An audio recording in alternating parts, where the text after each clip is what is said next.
किसी कदीम जमाने की बात है। एक ताकतवर और दौलतमंद बादशाह हुकूमत करता था।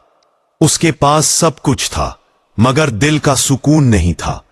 वो अक्सर सोचता कि आखिर सच्ची दानाई किसके पास होती है, वजीरों के पास या उन दरवेशों के पास जो दुनिया से बेनियाज होते हैं। एक दिन बादशाह ने ऐलान किया, जो शख्स मेरे 4 सवालों के दुरुस्त जवाब देगा, मैं उसे इनाम से नवाजूंगा। बादशाह के दरबार में बड़े बड़े आलिम, फकीह और दानिश्वर आए, मगर उनके जवाब बादशाह के दिल को न लगे। आखिरकार किसी ने बादशाह को एक दरवेश का पता दिया जो शहर से बाहर एक वीरान झोंपड़ी में रहता था।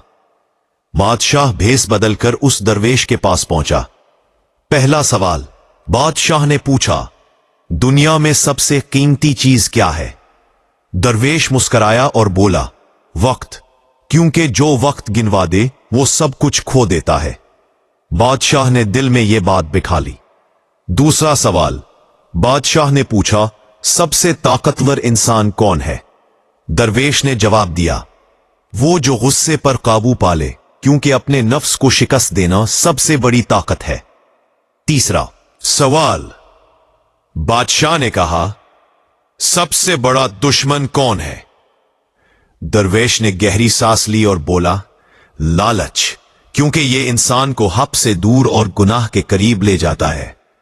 आखिर में बादशाह ने पूछा, सबसे बेहतरीन इंसान कौन है?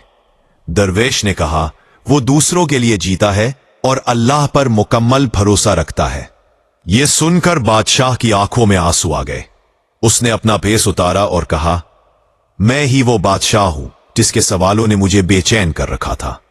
दरवेश ने आजिज़ी से कहा, बादशाह सलामत, असल बादशाही तख्त की नहीं दिल की होती है। बादशाह वापस लौटा तो उसकी जिंदगी बदल चुकी थी। उसने वक्त की कदर की, गुस्से को काबू में रखा, लालच छोड़ दी और रयाया के लिए इंसाफ को अपना शियार बना लिया।